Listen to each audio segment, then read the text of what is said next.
Okay, so let's unpack this. We're really diving headfirst into what's shaping investment decisions right now.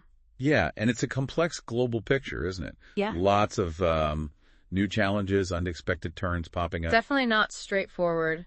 Understanding where the money's going, you have to look at geopolitics, local conditions, everything. Exactly. And to help us navigate, we've got some key material here. The first part of the EY Attractiveness Barometer for France, the 2025 edition. Right, and this is based on actual announced projects. Yeah, announced foreign investment projects in Europe and France during 2024. Plus, and this is crucial, a survey from March 2025. Right. 200 international business leaders focused on France, and some broader European views from a bigger 500-leader survey. Got it.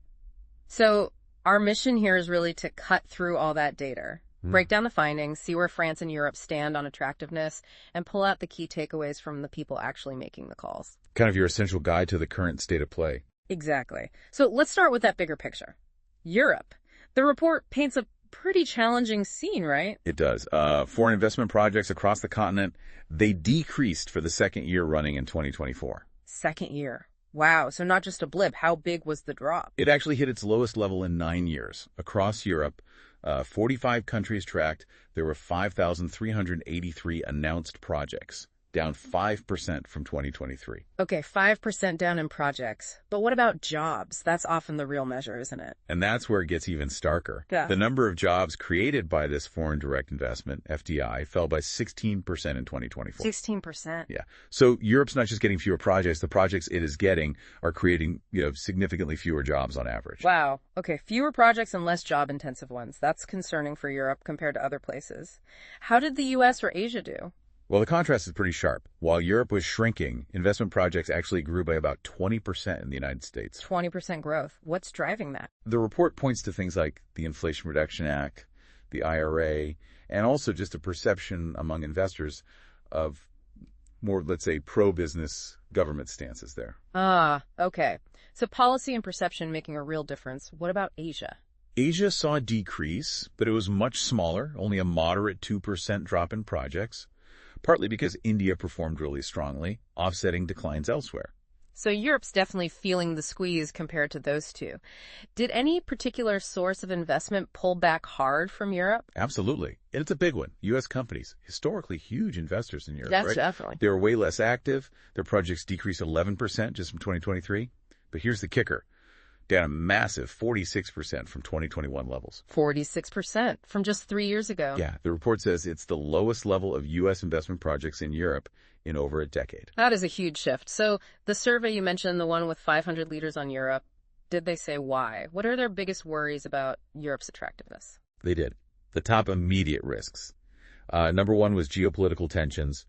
35% of leaders cited that. Understandable. Then the macroeconomic context, that was 34%, and trade barriers at 30%. Sure. Big global pressures. Right, the immediate crises. Did they mention deeper sort of structural problems holding Europe back? Yes. When asked about those longer-term challenges, they pointed to Europe's competitiveness deficit. That was 25%. Yeah. A slower pace of innovation compared to the U.S. and China, 24%, and a persistent shortage of skilled labor, 23%. So it's not just the current storms, there are underlying issues too. Exactly. Both short-term crises and these deeper structural things are hitting confidence. Okay, so that's the difficult European backdrop. Now, let's zoom in on France. How did it perform within all this? What's the headline? Well, France did manage to hold on to its rank. It was a top country in Europe for the number of foreign investment projects. Okay, number one in projects. For how long? That's the 6th year in a row it's held that top spot. They recorded 1,025 projects in 2024. 6th year running, 1,025 projects. Sounds positive on the surface, but I feel a but coming. There's a significant but, yes. Well, number one for project volume, France only ranked third when it came to the actual jobs created by those investments. Okay. More projects, but less job impact per project. Got it. And did France escape that overall European decline in projects? No, unfortunately not. The report shows a sharp fall there, too.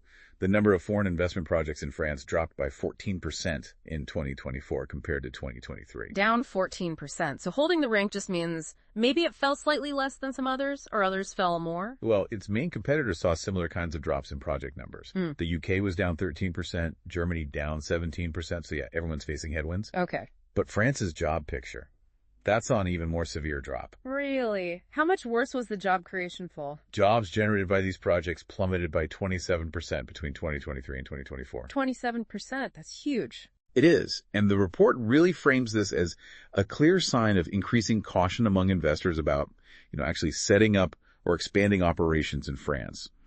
Highlights ongoing challenges in turning projects into jobs. So the scale and job-creating power of investments are shrinking much faster than the number of projects. That's the key takeaway there. That seems to be the crucial insight, yeah.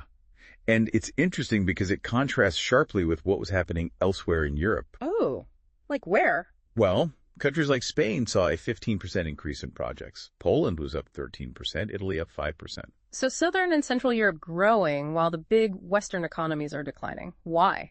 The report suggests factors like more available land, maybe faster admin processes, cost advantages, and sometimes EU funding helping things along. Right. Meanwhile, you saw other places like Ireland also disappoint, projects down 25%. Suggests cost and speed are becoming really critical for some investors. Okay, so France is holding rank but seeing fewer projects, much fewer jobs per project, similar trends to UK, Germany, while others are gaining. It's complex. What do the investors themselves say about France? Strengths, weaknesses. Yeah, that March 2025 survey of 200 leaders gives us some clear answers. They see France's key strengths as its market size. 34% said that. Makes sense. Big domestic market. Then innovation and R&D capabilities, 33%. Yeah. And the availability and quality of workforce, 32%. Okay, those are pretty fundamental positives. Anything else? Quality of infrastructure, transport, telecoms, energy, that was seen as an asset by 31%, and quality of life, 29%. So the core ingredients are definitely recognized. But the report flags big criticisms too. What are the main pain points? They were quite specific and pretty stark. Only 13% of these leaders saw political stability as an asset for France. Only 13%. Ouch. And even fewer, just 12%, viewed labor cost as an asset, which connects directly back to that jobs data we were just discussing. Yeah, that low score on labor cost really echoes the job creation numbers. Was there anything surprising in their perceptions? There was, actually, around energy cost. France has pretty competitive energy prices, right? Especially with its nuclear power. Relatively speaking, yes. But only 14% of investors saw the cost of energy as a distinguishing asset. That is surprising. Why not? Well, the report suggests maybe the perception is still colored by those big price spikes back in 2022. Or perhaps lingering uncertainties about the future of nuclear, grid stability, that kind of thing. Interesting. So a potential advantage isn't quite cutting through in terms of perception. It seems that way. Shows how past events or perceived risks can really stick in investors' minds. Let's dig into that jobs puzzle more. Why exactly is France ranking lower on jobs per project than its competitors? The numbers really tell the story. Foreign investments in France created, on average, just 30 jobs per project in 2024. Only 30? How does that compare? Well, compare that to the UK and Germany, both averaged 48 jobs per project. And Spain, which had that strong project growth, they averaged a huge 125 jobs per project. Wow, 125 in Spain versus 30 in France. That's a massive difference. What's the main reason the report gives for that? It points pretty clearly to the high cost of labor in France as a probable key reason. Calls it a critical concern, especially right now when company margins are under pressure. Right. High labor costs just make those big job-heavy projects less attractive financially. Exactly. And it's not just the cost itself. What about the labor laws, the regulations? Did the report touch on that? It did, yeah. Investors apparently still express reservations about perceived complexities in French labor law. Like what specifically? Difficulty doing reorganizations or restructurings, the complexity of procedures, even after the reforms they've had since 2017. So there's still a perception issue. Or maybe the reforms didn't go far enough for some investors. It seems like a bit of both, perhaps. A lingering sense of risk or lack of flexibility compared to other places. And how does that caution, that focus on cost and complexity, show up in the type of investments France gets? That's another key finding. Investors in France tend to go for extensions of existing sites, much more than elsewhere. Extending what's already there rather than starting fresh. Exactly. Extensions made up 63% of projects in France. The EU average is only 36%. They're much less likely to do completely new greenfield projects. And I guess extending feels safer, less risky, less upfront commitment than building a whole new factory or office. Precisely. And it ties back to those factors. Labor cost, flexibility concerns, maybe admin delays, even finding suitable land for a brand new big site. Right. And that preference for extensions really helps explain why France can top the project count but lag on the job count. Extensions often create fewer new jobs than a big greenfield build. That makes perfect sense. Lower risk, fewer initial jobs. Yeah. Okay, let's shift gears to specific sectors. Where is France seeing success and where are the biggest challenges? Well, looking at the industrial sector first, France actually kept its #1 spot in Europe for the number of industrial projects in 2024, 415 projects. Okay, number one for industrial projects too, but the same pattern as overall, a drop. Yep, same pattern. That number, 415, was actually down 22% compared to 2023. So holding rank, but the volume is falling significantly. Down 22%.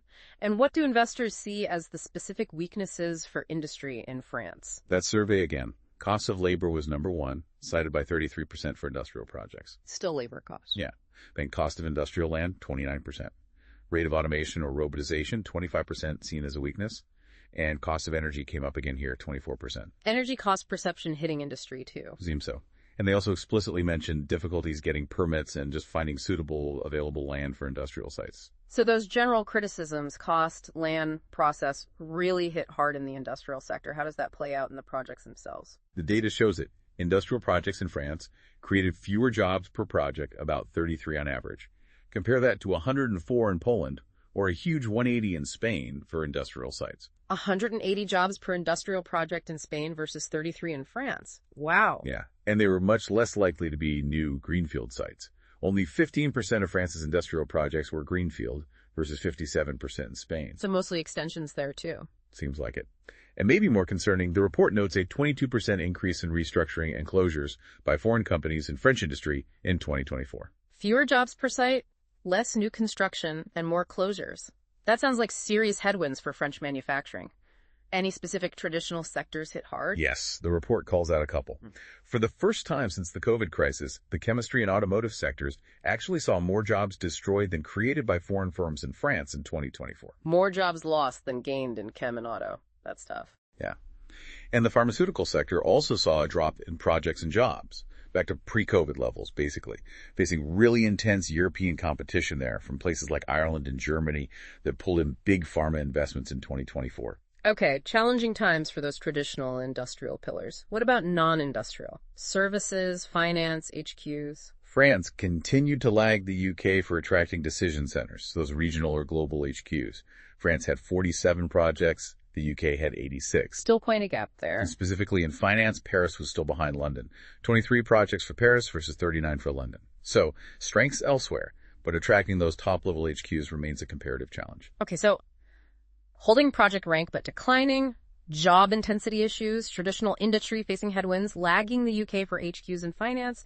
That's a lot on the downside. Were there any clear areas of success? Where is France genuinely standing out? Absolutely. And this is where the picture gets more positive, especially in some really key future-focused sectors. Okay, good. Tell me about them. Where's France shining? Well, AI and quantum computing is a major one.